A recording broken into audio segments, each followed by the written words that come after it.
Didik TV KPM. Okey, baiklah. Fokus kita adalah untuk sains menengah rendah, iaitu sains untuk tingkatan 1, 2 dan tingkatan 3. Okey, baiklah cikgu, jom kita mulakan. Okey, baik.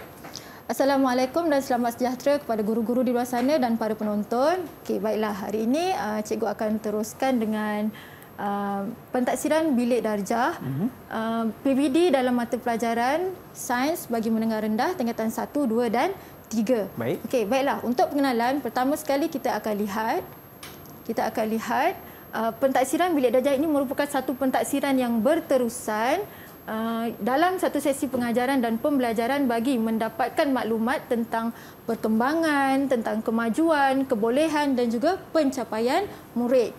Okey, PBD ini dia lebih bersifat formatif, iaitu mengutamakan kemajuan setiap murid dan membantu guru membuat diagnostik bagi mengesan perkembangan pembelajaran murid dari semasa ke semasa. Seterusnya, melalui PBD juga guru dapat yang pertama mengenal pasti kekuatan dan kelemahan murid dalam pembelajaran. Kedua, dapat mengesan perkembangan murid secara menyeluruh. Seterusnya, dapat merancang dan mengubah suai kaedah pengajaran. Yang seterusnya, mengetahui keberkesanan pengajarannya. Dan yang kelima, guru dapat mengambil tindakan susulan yang sesuai dengan serta-merta. Okey, baik. Melalui PBD juga, PBD adalah satu proses pengumpulan maklumat melalui pelbagai sumber daripada murid seperti kerja rumah, seperti kerja projek, seterusnya melalui pembentangan murid, seterusnya juga melalui ujian yang dijalankan di dalam kelas. Baik. Okey, seterusnya, apakah itu pentaksiran? Okay, pentaksiran adalah satu kayu pengukur untuk menilai pencapaian murid dalam memperoleh pengetahuan, menguasai kemahiran dan mengamalkan nilai di samping menilai keberkesanan PDP guru. Okay, pentaksiran juga menyokong pembelajaran murid dan memberi maklum balas yang berguna kepada pihak berkepentingan seperti pentadbir, guru dan ibu bapa atau penjaga tentang perkembangan murid.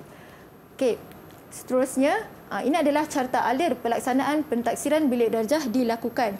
Yang pertama, guru akan merancang PDPC dan menentukan kaedah pentaksiran yang bersesuaian berdasarkan dokumen standard kurikulum sekolah pentaksiran. Maafkan saya, mengulang balik. Okey, yang kedua, guru akan melaksanakan PDPC dan pentaksiran. Yang seterusnya, guru akan merekod dan menganalisis penguasaan murid. Yang seterusnya, guru akan mengambil tindakan susulan dan yang terakhir, guru akan melapor penilaian ataupun pencapaian murid. Okey. Seterusnya pula kita lihat matlamat KSSM Sains. Okey, matlamat KSSM Sains adalah untuk sekolah menengah adalah untuk menanam minat dan mengembangkan kreativiti murid melalui pengalaman, penyiasatan bagi menguasai pengetahuan dan kemahiran sains dan teknologi. Okay. Serta juga dapat mengesan sikap saintifik dan nilai murni bagi membolehkan mereka menyelesaikan masalah dan membuat keputusan dalam kehidupan seharian. Okay. Seterusnya, bagaimana pentaksiran sains menengah dijalankan? Okay. Pentaksiran sains menengah rendah dilaksanakan bersandarkan 3 domen utama, iaitu domen pengetahuan, domen kemahiran nilai, pentaksiran sains menengah rendah dilaksanakan bersandarkan 3 domen utama, iaitu pengetahuan, kemahiran dan nilai. Ya. Secara terperinci, domen pengetahuan yang pertama, yang kedua, domen kemahiran itu adalah domen penyiasatan saintifik atau lebih dikenali sebagai eksperimen. Okey, manakala yang ketiga, domen nilai adalah domen sikap saintifik dan nilai murni semasa menjalankan ataupun semasa pembelajaran dijalankan. Baik. Okey, baik. Yang seterusnya, ini adalah bahan rujukan sains menengah rendah, iaitu dokumen standard kurikulum dan pentaksiran atau lebih dikenali sebagai DSKP. Okey, di sini ada untuk menengah rendah, DSKP untuk tingkatan 1, DSKP untuk tingkatan 2 dan juga DSKP untuk tingkatan 3.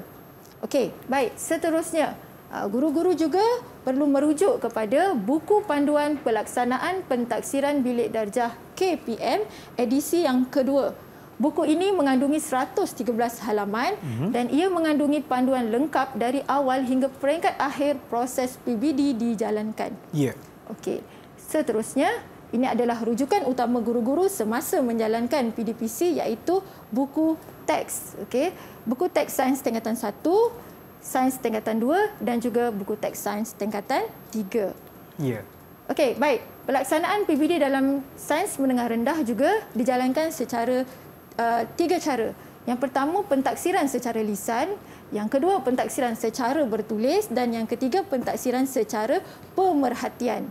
Okey, baik. Seterusnya, okey, di sini kita akan lihat contoh bagaimana PDPC dan juga pentaksiran dijalankan di dalam kelas.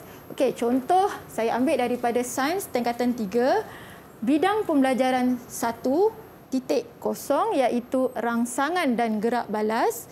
Okay, manakala standard kandungan ataupun SK 1.2 iaitu rangsangan dan gerak balas dalam manusia. Okey, dalam SK ini ataupun dalam standard kandungan 1.2 iaitu rangsangan dan gerak balas dalam manusia, ada 5 standard pembelajaran.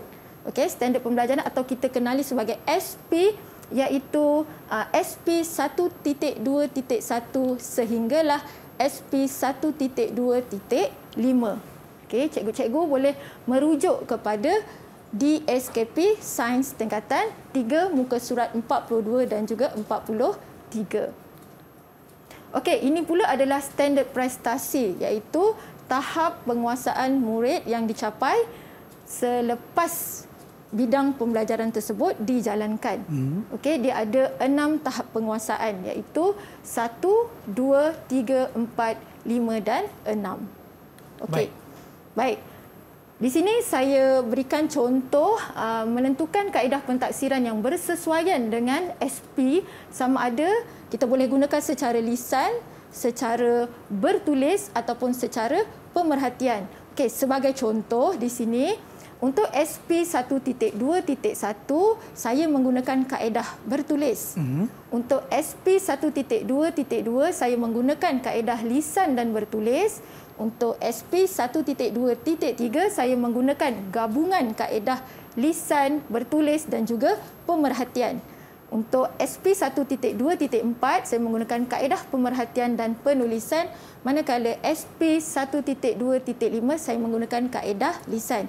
Okay, guru-guru di luar sana lebih kreatif untuk menentukan kaedah pentaksiran berdasarkan masa pembelajaran, berdasarkan murid dan juga keadaan kesesuaian bilik darjah guru-guru lah. Okey, ini adalah contoh sahaja. Didik TV KPM